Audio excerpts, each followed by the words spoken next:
Welcome to Manager Tools. This is Sarah. And this is Kate. Today's cast, You're Asking for the Wrong Thing, Part 1 of 1. The questions this cast answers are, how do I respond to a request for promotion? Is it okay to say no to a request for promotion? And finally, what should I tell directs who want to get promoted? If you want answers to these questions and more, keep listening. We're excited to announce that the Manager Tools license is evolving to offer pathways to professional excellence. Soon, you'll be able to choose between 3 distinct licenses: the Career Tools license, the Manager Tools license, and the Executive Tools license. Each of these licenses is specifically designed to provide you resources and benefits tailored to your current career stage. Whether you're just starting out, managing teams, or leading at the executive level, we'll have a license that matches your specific needs and future aspirations. Each license will offer benefits customized to help you excel in your current role and prepare you for your next career move.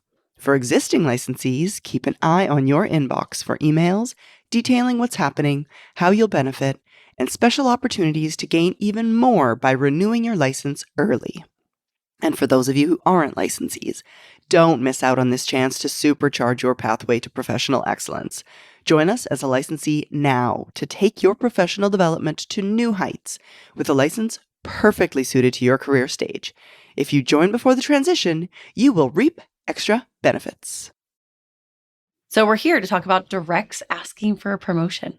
We are. And many times, I'm sure all the listeners that are hearing this, and I know you and I, Kate, hear about this from people all the time when we're training. Mm-hmm. So many managers see this ask, people asking for a promotion, as being a problem, as something they should be worried about or concerned about.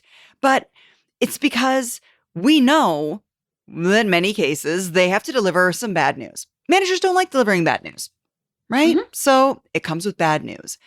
But a request, not a demand, mm-hmm. like I deserve a promotion. Those are completely different problems. Yeah, different problem, exactly. And the request itself is an actually great opportunity because all promotions come with at least one thing, 2 things really, pay, but also more responsibility. So in this guidance, essentially, we're here to recommend that you focus on the greater responsibility piece, the piece that's within you as a manager's control, right? Because the responsibility itself is really the down payment piece. Whereas they're asking for a promotion prior to doing anything to deserve it really isn't warranted in this case. So sure, we want to ensure. If you think about the greater responsibility as a down payment, and then you think about the promotion is the return on investment, there has to be one prior to the other. And so it's an opportunity to say, hey, guess what? If you want to do that, you got to do a little more in order to get there. Yeah, exactly. Because no one should be asking for a return on their investment prior to making an investment. Yeah, that's exactly it. That's exactly it. So we can help them understand. Yeah, exactly. Exactly. And it benefits us wildly, obviously. Okay, so our outline for today. First, we're going to begin with tell directs asking for a promotion that they're asking for the wrong thing. Then develop a responsibility improvement or promotion plan, followed by work the plan and the systems. And finally, there are a very few exceptions. Yeah. Starting with the idea that we need to share with directs who are asking for promotion that they're really asking for the wrong thing. We're going to delve into this topic. And before we fully explain how directs are asking the wrong question, 2 quick notes. First, this Manager Tools guidance is the partner of the Career Tools guidance, which has already been published. Seek responsibility, not promotion. Mm-hmm. So definitely good to know that podcast is out there. Definitely something to share with your direct. You're consuming this one, they can be consuming the other. And secondly, we really want to reassure you that your feelings regarding direct's promotion questions are normal. Don't worry about them. It makes a lot of sense that you have some consternation or you are not exactly sure what to say. right? I think it's a kindness that a lot of managers' first thought is, oh, I'm going to let them down Yeah. in this conversation. That's a kindness to think immediately of the fact that, oh, they're going to be disappointed about this conversation. And y'all, that is a function of the fact of the truth of the situation, which is that they haven't done the work necessarily to achieve this promotion. And so even though you're extending a mental kindness to them to think, oh gosh, I don't want to disappoint them in this conversation, it still is predicated on that underlying premise, which is still true. So it's really understandable to us why managers get tense and anxious when a direct asks for promotion. Demands are outside the scope of this conversation. That's even worse, different thing. We'll talk about those later. Yeah.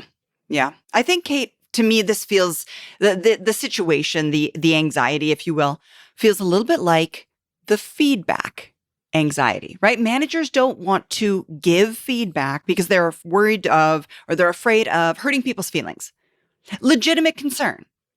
It's kind of like this same situation where managers don't want to have the conversation because they're anxious because so many things feel, in this case, outside of their control. We feel like we're letting people down.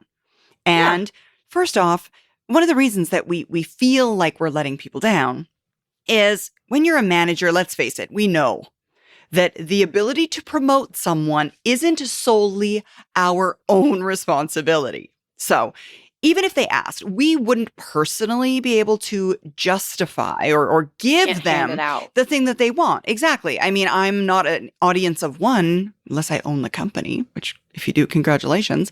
I can't be the person to make this decision without other people having that form of, or that thought, that agreement. And we say this all the time, but folks, academic creep makes us more and more surprised that it comes as a surprise to other people that managers not only cannot promote anyone to their level, they themselves don't often know the true nature of the promotion process within their organization. So many of us who are managers don't even know what went into the decision of us becoming managers. So we have this concern, this anxiety around this. I couldn't give you a promotion. I actually am not even sure what it takes to get one here. I just got it. So, worries. And it's true in the same way that managers being bad at interviewing is a function of the fact that most people's air quote training around interviews is that experience they had when they were interviewed.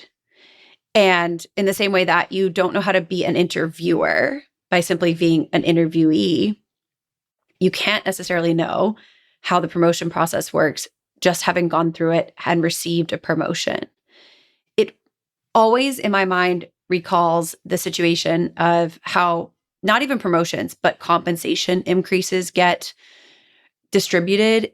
If you recall your first time going through that process with the other managers at your level, talking about compensation increases, talking about those numbers, and it's a bit like having your blinders taken off. That's been happening in the background the whole time. You didn't know. It's a lot. It's almost like you pull back the curtain and there's this whole wizard behind there. And so the fact that that experience has happened to you, like recall it, that should give you some sense of, like, if you haven't promoted somebody, some sense of what level of machinations are going on. And I don't mean in a negative way. I don't mean negative machinations. I literally mean there is a huge process in most organizations that this has to go through. And it's not always transparent to us. And it's definitely not transparent just because you've been promoted. So we know, okay, we're not in charge of this. Yeah. We're not in charge of whether I'm not the decision maker solely by myself. I don't make these calls. That's exactly it. So that's one of our concerns, right? And then the other is we don't like conflict with our directs. We really don't. And in this case, they want something, a promotion, that we cannot give them. So we assume that that's going to create some sort of conflict, some sort of tension, that there's some disagreement there, which is fair. You feel that way? Yeah. That makes complete sense. We see this as they're asking for something, I can't give it. This will be negative, etc. Mhm.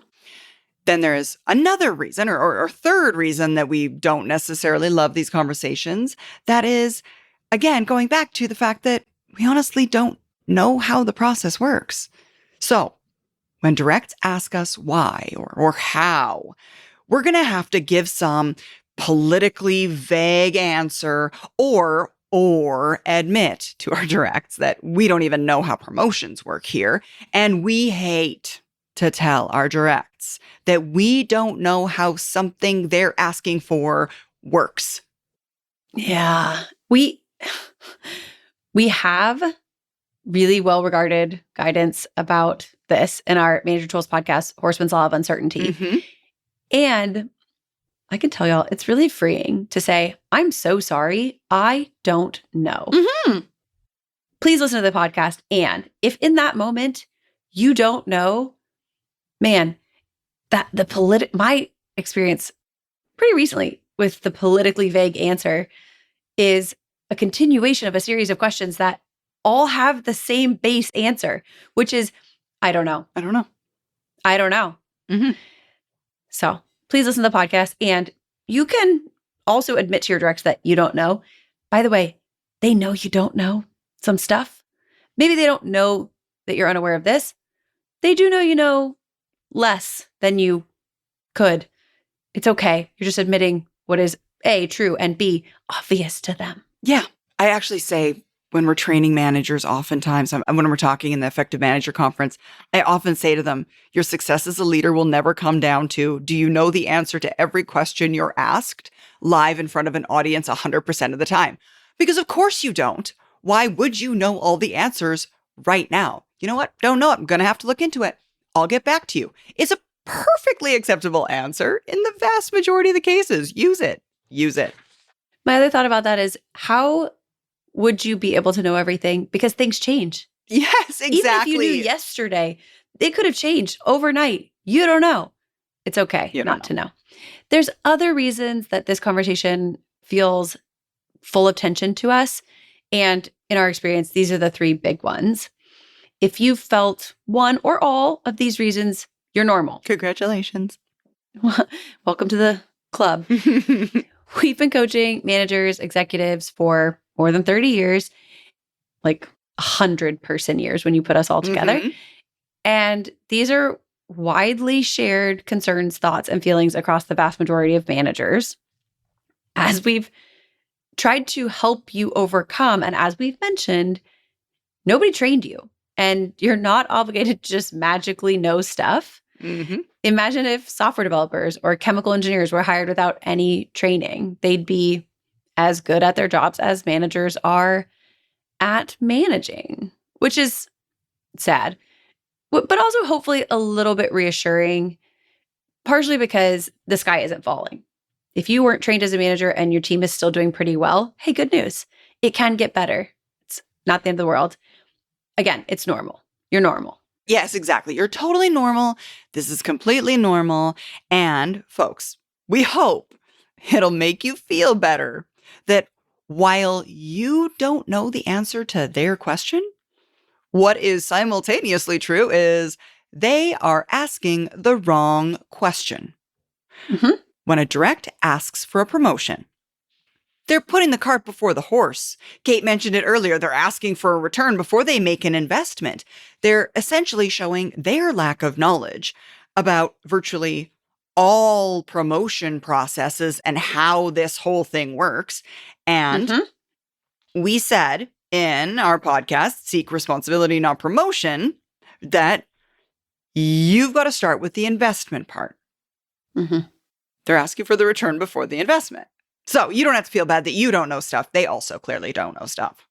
Yeah. And their suggestion request is also a little bit politically unsavvy. So if you're trying to think about how everybody's doing, just remember it is a little politically unsavvy.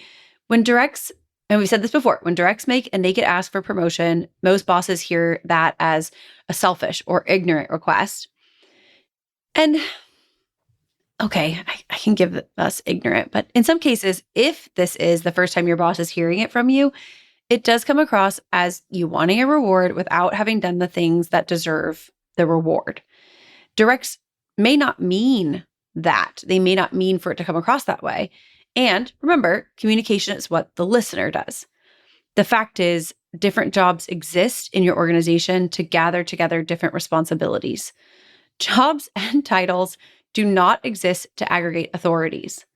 Jobs exist to aggregate responsibilities. And this truth allows for measurement of performance across job types and the striation of different increasing levels of responsibility as you move upward. Overly simplified, someone who has half of your responsibilities gets paid half of what you do. And someone who has twice your responsibilities gets paid twice what you do.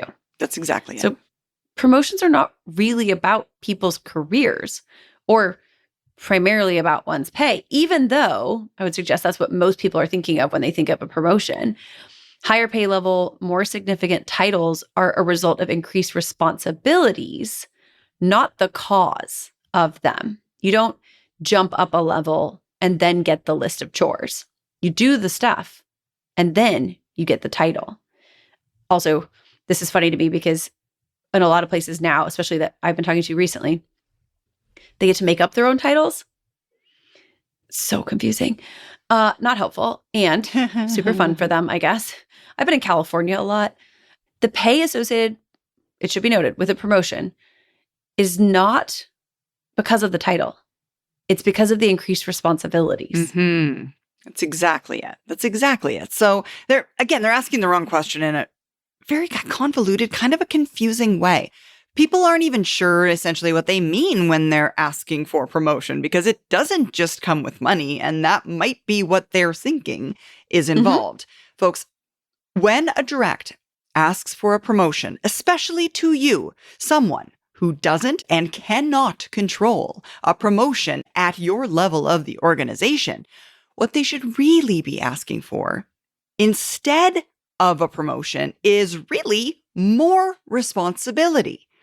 And our role is, or one of our roles as managers is, to set expectations, to educate the people on our team about these organizational knowns, these organizational truths that we ourselves weren't taught. And therefore, we did silly, wrong things like ask for a promotion when we should have asked for more responsibility. But we've all done it and you know better. So your job is to help educate them by telling them that what they're asking is the wrong question. So we've got a script here for you, a thing that you could say if you are a licensee. By all means, print out the show notes, look at the show notes. This is something you could say in response to your direct asking for a promotion. So, first of all, thank you for letting me know. It's always a good thing for folks to want to deliver more value. I'm glad that you're wanting to grow and stretch yourself. That said, asking me for a promotion is a good thing, but the wrong thing to ask for two reasons. First, I don't control and frankly have more limited input than you might think at promotions to my level. Second, you're asking for a promotion, which is like asking for the return on the investment without making the investment. What you should be asking for is more responsibility, which can lead to promotion. Now look, people don't get promotions because they want them or because they ask for them, though it's certainly good for us to have conversations about your career. If you want me to be a partner in your efforts to get promoted, what you should be asking for is not the result, the promotion, but rather the cause, which is the level of responsibility significant enough to assume you'd handle a promotion well, that you deserve those responsibilities formally. Frankly, this happens to a lot of bosses. Folks ask for promotions without asking for more responsibilities first. The responsibilities being what drives promotions here. So, what I'd like you to do, I'd like you to go back and take some time and catalog your responsibilities. Maybe what you're doing is significant enough to justify me going to my boss right now and putting you in the mix for potential openings and greater responsibilities. Probably what you'll find is it isn't, but we'll see. Remember, you don't get promoted only because you're doing good at your level. That's not how it works. You get promoted because you've shown you can handle a greater increased amount of responsibility that is beyond your existing job. There's good guidance about that in a Manage Your Tools podcast called the Manage Your Tools Promotion Standard, which basically says you have to do your job and 50% of my job to show you're ready for a formal increase in responsibilities, which is what a promotion really is.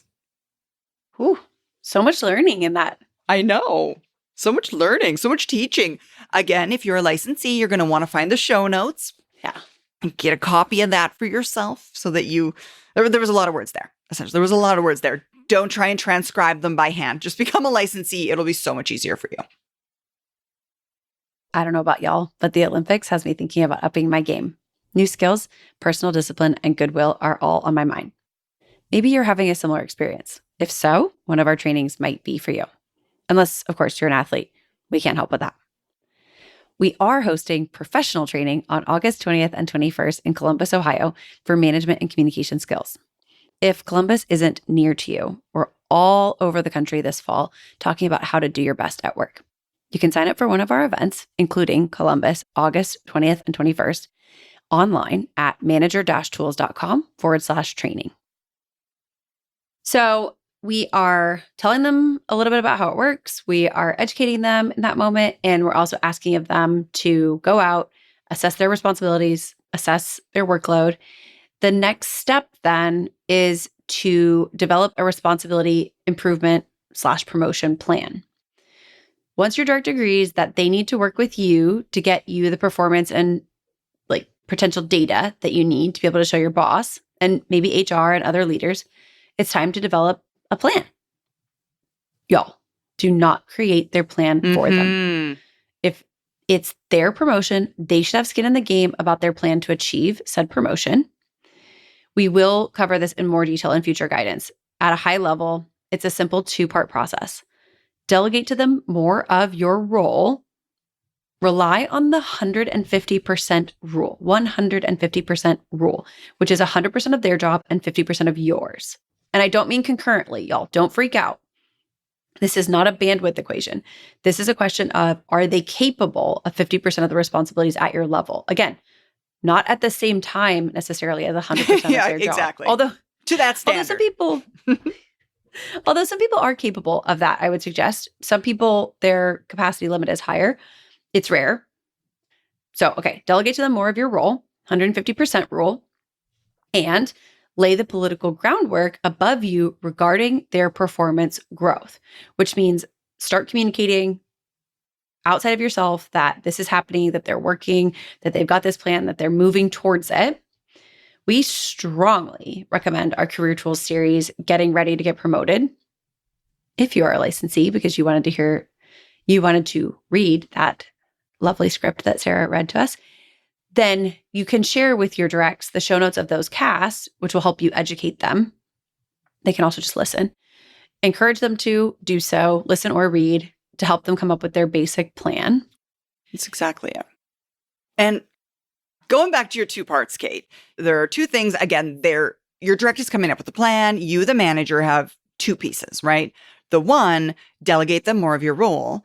And then 2, the laying of political groundwork above you. Now, folks, if you heard Kate say that and you shy away from it because we said politics, please think again. Remember, politics are nothing more than relationship effects in your organization. We've got podcasts about this. By all means, go back and listen to those yourself. Talk to your boss about what needs to be done in terms of relationships. Who can you communicate with? Who are the other decision makers? What should you be talking to them about when it comes to readiness for your direct and their promotions? Make a list of people that you either need to develop new relationships with or leverage relationships that are existing with. Who haven't you seen in a while and is a really important decision maker? these relationships with people that are pre-existing and new individuals, will make it easier for you as a manager to be your direct advocate, for you to influence other people and persuade other people that your direct is a great person for the job. Because if they are, but you can't communicate that upwardly in the organization, or you don't have the relationships to convince anybody, then you're not doing your best for your team members. Mm-hmm. Back to the first part where we're making the plan. It should be noted that some directs may not come back very quickly, as you might expect with their plan. They seemed very eager when they wanted a promotion, but the plan might take some time, is what Kate's saying. Yes. And we're suggesting a 2-week limit kind of on don't do anything until it's been 2 weeks and then take some action. For those that don't come back to you right away, assume in the first 2 weeks that they're still working on their new and different pitch. Cool. If they haven't come back in 2 weeks, then it's time to bring it up in the one-on-one. Mm-hmm. Ask, because they may also have gotten discouraged and said to themselves, to heck with it. There's nothing inherently wrong with that. And it could be a problem for retention. There's also this perception in a lot of people's managing of their own careers that if you just went somewhere else, you'd get bigger money and bigger title. Sure. And so this person might decide, well, it's easier just go over there and make what is essentially a lateral move that increases their pay scale and title or responsibilities. Maybe both, maybe not. It's worth, I think, being happy for our directs if that's something that they can do. I mean, look, if that's something they need for their family or whatever, I'm not trying to disparage that particular choice for people. People get to make their own career decisions, partially because organizations don't do it for them. Managers don't put in the time and investment to do it. They're on their own. If they make a choice like that, okay. And if you're worried that this is a retention issue or a retention concern, because a retention issue would be bigger. That's a connotatively different word. We solve that problem with frequent communication about them coming up with a basic plan and you providing them opportunities for growth, primarily through delegation of your responsibilities and frequent feedback about their effectiveness. Honestly, sometimes people don't understand that to get the promotion, you have to do the job at the next level. I had somebody say to me once about a delegated task, which I delegated because I assumed that they wanted my job.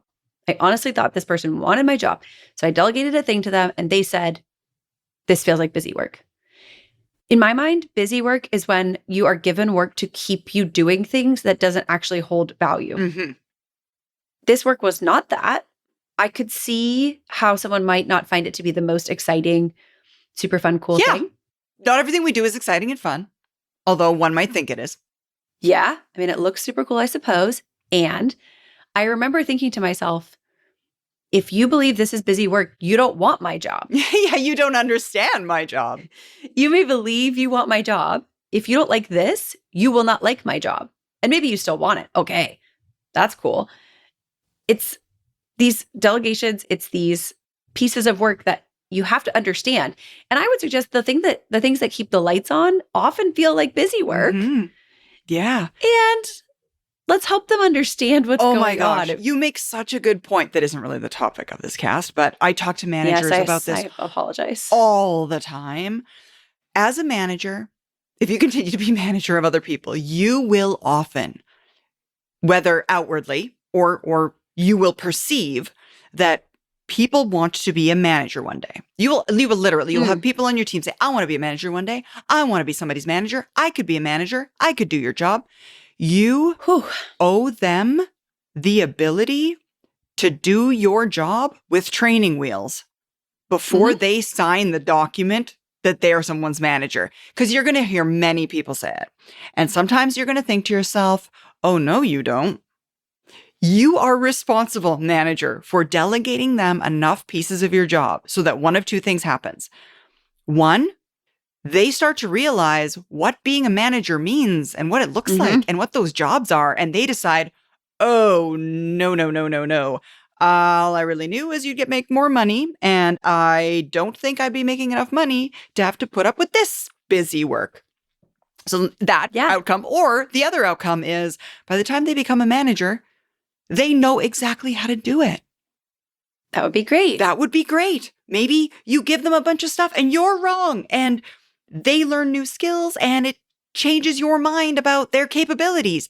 And if you don't delegate, if you don't let them do parts of your job so that they see what your job really means, what it really is to do that thing at your level, what you're doing is you're causing an issue for the individual, but for your organization. Mm-hmm. Because if that person who's not given any responsibility at management stuff gets promoted to a management role with your help or without it, and then they, for the first time, discover what it truly means to be a manager, and they hate it, they are going to leave your organization and choose to be an individual contributor elsewhere because it is too embarrassing to step back. Either that or they're going to be a manager, they're going to be terrible at it, and everyone that works for them is going to hate working there. Either way, your lack of delegation causes a future retention problem. So, delegate to people. Also doubles your work. Yeah. I have a friend who said to me that they really want to be a manager. And I said, oh, really? Because this person, if you were to ask them, do you like people? They would say no. And I'm sure I've mentioned this before. It still gets me. I said, really? And they said, yeah, it'll be great. I'll have a team. I'll tell them what to do and they'll do it. And I'll get to do different stuff. And I thought, man, that's not how it works. It's not how it works. It's not how it works. And I remember getting promoted. I had this feeling like I looked around. I thought there'd be cake. Yeah, right. Exactly. Mine's broken. Yes. Okay. Yeah. Okay. So yes, the direct's gone back. They're creating responsibilities. They're doing this list. Right. And because as we've just mentioned, they may not be aware of all the stuff that's happening at your level. You should not assume that their plan for growth will be satisfactory. Yeah.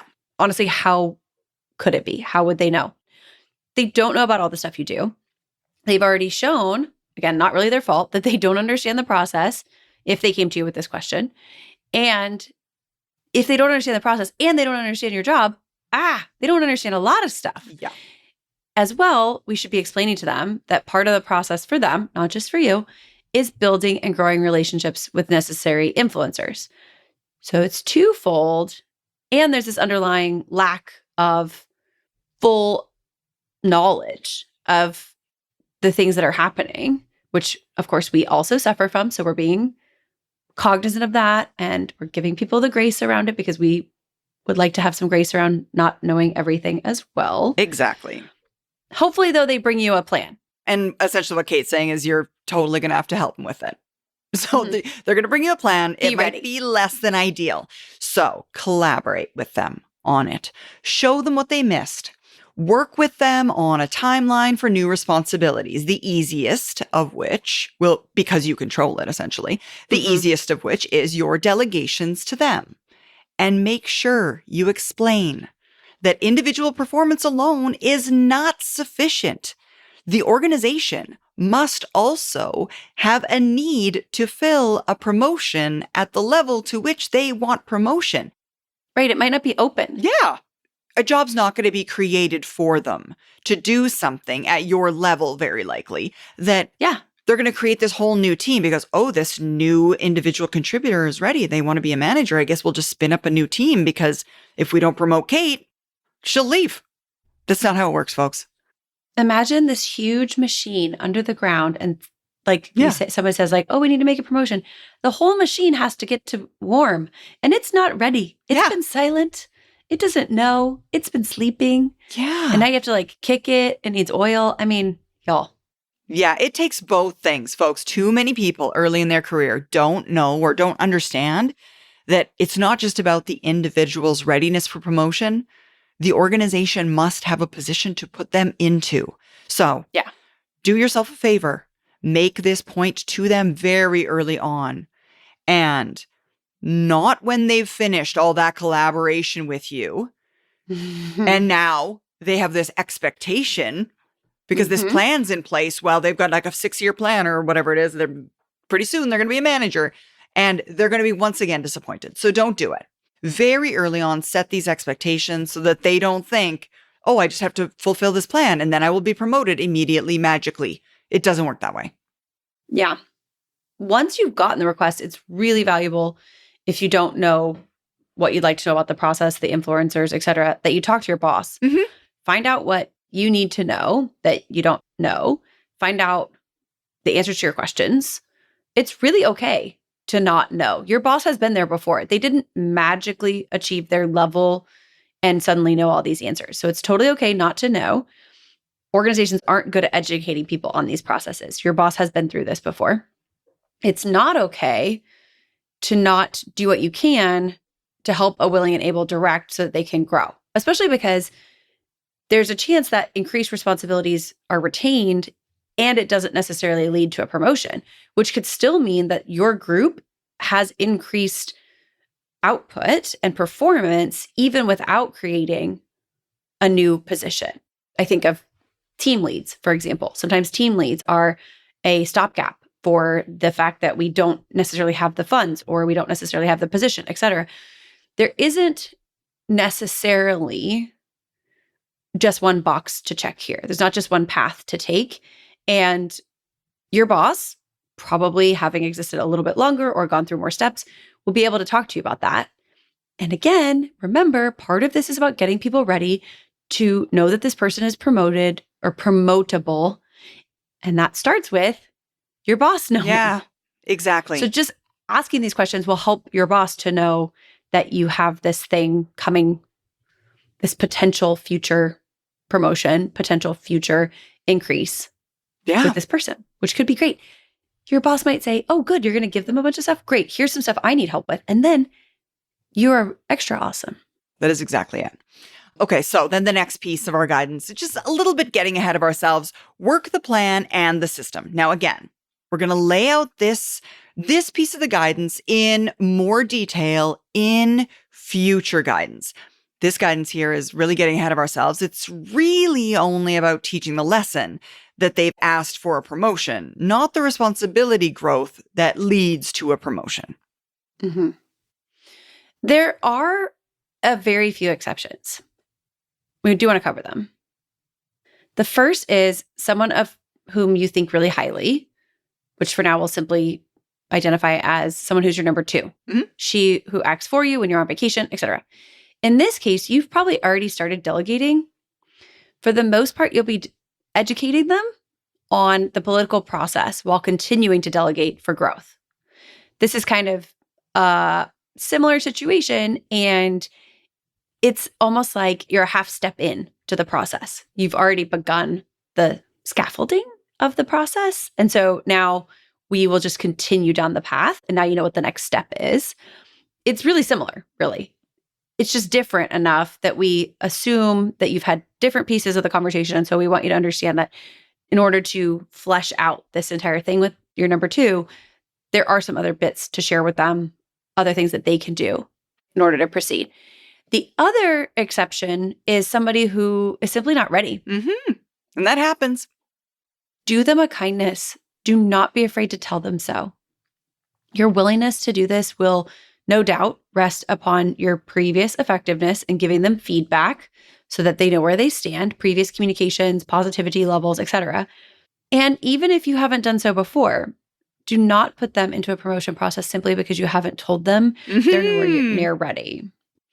Yes, this is going to make for a tough conversation. Your previous negligence will cause this conversation to be harder than it needs to be. And it's better to have it now. Please do not continue to be reticent in an area where now this person has come to you and there's a real request on the table. Mm-hmm. And please do not continue to be reticent. Get busy with feedback going forward so this person knows where they stand, how they're doing, how they could improve in order to get them there. This is really starting the process. It's like step 0 is helping your directs to understand where they're at, what they're doing well, what they could do better, such that they can work on progressing. Yeah, that's exactly. And folks, this isn't done out of punishment, to Kate's point. We're doing this to help them grow. Start now with that education, that giving of feedback.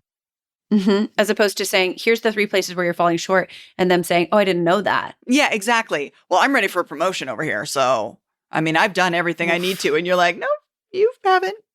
That's not true. The discrepancy that exists in those 2 states of mind is the fault of the manager. Absolutely. You need to be setting expectations for sure.